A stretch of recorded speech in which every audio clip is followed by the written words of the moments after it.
رسالت مآب کی ناموس کی اہمیت کتنی ہے، حضور پاک صلی اللہ علیہ وسلم کے احترام کی ویلیو کتنی ہے، رسول اللہ کا مرتبہ کتنا ہے۔ یاد رکھنا میرے پاک پیغمبر کو رب کریم نے وہ مرتبہ عطا فرمایا ہے کہ کوئی آدمی رسالت مآب علیہ السلام کے اوپر اعتراض کرے تو رب کریم فرماتے ہیں ان الذین یؤذون اللہ ورسولہ لعنہم اللہ فی الدنیا والآخرہ۔ اے نبی پہ اعتراض کرو گے لعنتی بنو گے، خدا پہ اعتراض کرو گے لعنتی بنو گے۔ اللہ کے قرآن نے پیغمبر پر اعتراض کرنا امت پہ حرام قرار دیا، پیغمبر پہ objection کرنا امت پہ منع قرار دیا۔ پیغمبر علیہ السلام کے ناموس کی عزت، ناموس کی حفاظت کی ہے، عزت کی حفاظت کی ہے۔ ہاں میرے پاک پیغمبر کے ناموس کی عظمت کو سامنے رکھے تو رب کریم فرماتے ہیں اے لوگو تم چاہتے ہو،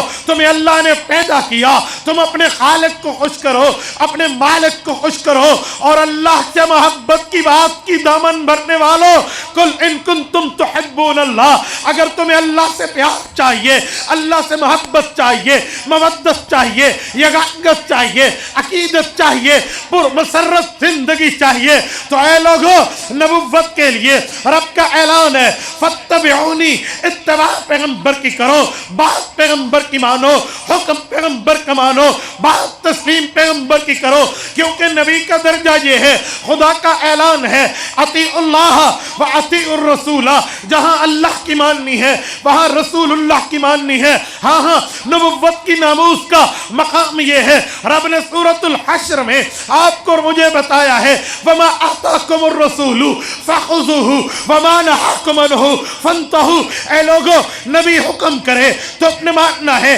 نبی روکے تو اپنے رکنا ہے۔ پتہ چلا ہم نے یہ نہیں کہنا حضور ہمیں قرآن پڑھ کے سنا دیں، اللہ قرآن میں کہے گا ہم تب مانیں گے، جی نہیں، امتی کا یہ مطالبہ نہیں ہو سکتا، مومن کا یہ ادعا نہیں ہو سکتا، حضور پہ ایمان لانے والے کی خواہش یہ نہیں ہو سکتی۔ حضور کی مرضی ہے وہ اللہ کا قرآن پڑھیں، حضور کی مرضی ہے وہ اپنا فرمان سنائیں۔